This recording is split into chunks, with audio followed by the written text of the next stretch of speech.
French Montana versus Young Thug. Here's a beef that had so much back and forth that it would take more than a video to talk about it in details. But we'll try to break it down as much as possible. The genesis of this beef can be traced back to when French Montana talked about having more hits than Kendrick Lamar, and even posted it on his Instagram page. Some people may argue that this isn't what started the beef, but it does have a big role in opening that can of worms. Now, you would expect that Kendrick Lamar would reply himself, but it's not totally weird for someone else to carry your battles in the rap world. In this case, it was Young Thug. He took offense to this claim, and came back with a solid response to French Montana's claim. As expected, French Montana didn't like how Young Thug came at him, so he went on his Instagram page again. This time he had a pic of Young Thug in a dress, while Young Thug claimed that he was blocked from the rapper's social media handle. As you would have guessed, this is a really petty beef with accusations flying back and forth. But by the looks of it, we can't expect these two to ever be on talking terms again. Number 6. Young Chop versus 21 Savage. This is the perfect example of a beef that should never have happened. It did end badly for just one person out of these two. But here's how it happened. Young Chop woke up one morning and decided that it was a lovely day to start up some beef with 21 Savage. No one can really say for sure what the beef was all about, and that's what makes it so weird.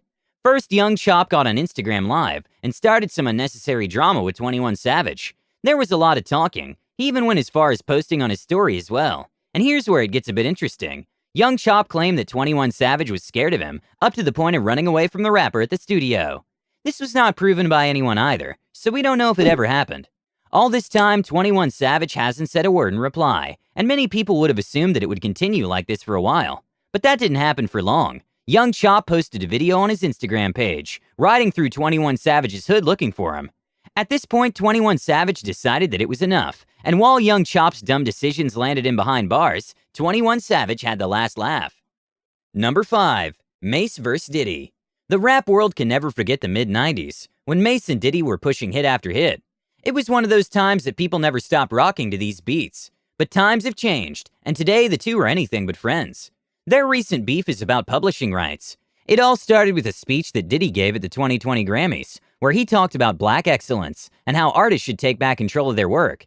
Apparently, this statement didn't sit well with Mase, who saw the perfect example of someone encouraging what he couldn't do. In an Instagram post, Mase criticized Diddy for having terrible business practices in the past. He even accused the rap star of still having his publishing rights from as far back as 24 years ago.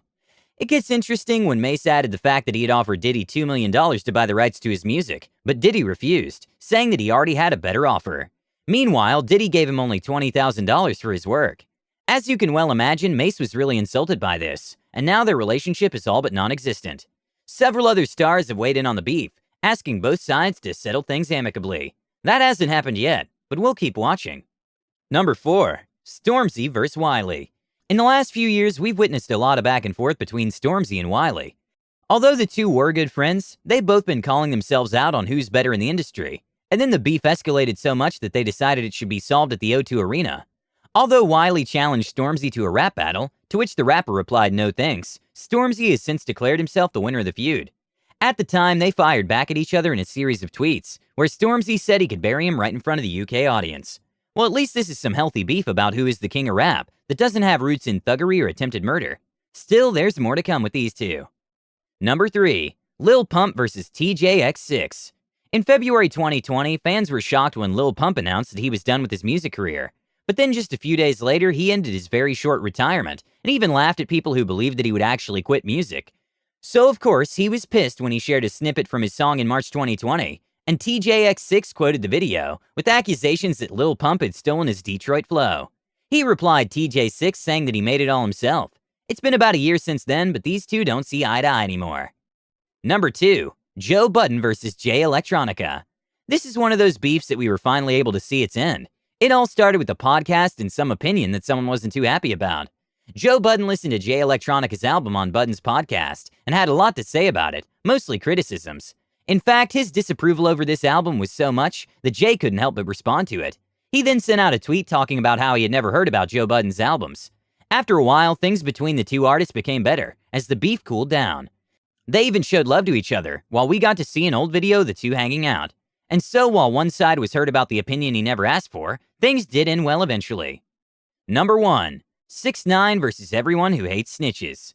6ix9ine is one artist that's managed to step on almost every toe in the music industry, and that's nothing short of remarkable. He makes it look so easy to be on everyone's bad books. This rapper, who recently got released from jail after getting into a deal with the feds to talk about members of the 9 Trey Bloods, won't see the end of these beefs anytime soon. First, there's 50 Cent, who said in an interview that he wouldn't want to work with 6ix9ine. 6ix9ine had a reply for this, saying that it wouldn't be the first time the rapper would abandon his son, and that's quite a burn. Sometime in 2020, Billboard released their Top 100 chart, and 6ix9ine wasn't happy with the fact that he got 3rd place with his single Gooba, below Ariana Grande and Justin Bieber's Stuck With You, and Doja Cat featuring Nicki Minaj's Say So. He accused Billboard of being corrupt, and of course, Ariana Grande and Justin Bieber had some replies for him. Another beef with 6ix9ine that's justified is the Chief Keef saga. When you realize that 6ix9ine paid a gunman $10,000 to have you killed, but you escaped unhurt, you definitely not want to have anything to do with this person. Pierre Bourne wasn't happy that 6ix9ine stole his beats for his 2017 song Gummo. Other people on this long list of feuds include The Game, Kodak Black, Trippie Redd, and of course Meek Mill. Meek Mill's beef with 6ix9ine is another really interesting one that almost got physical on Valentine's Day weekend. Meek Mill is one rapper that hates snitches, as much as almost everyone in the rap industry, and that's one of the reasons that 6ix9ine is possibly the most hated rap artist alive. For a while, 6ix9ine didn't say so much to Meek Mill, who's made it his life's work to discredit 6ix9ine as much as possible. Still, he wasn't remorseful about dragging Meek through the mud when he had the chance to. They were constantly throwing shots at each other until Valentine weekend, where we watched a short clip of the rappers throwing insults at each other. The heated verbal exchange almost turned into a physical brawl, but it quickly ended. Meek is definitely not happy about 6ix9ine talking to the police. Still, it looks like this beef is far from over, and there will still be more drama ahead. And that brings us to the end of today's list.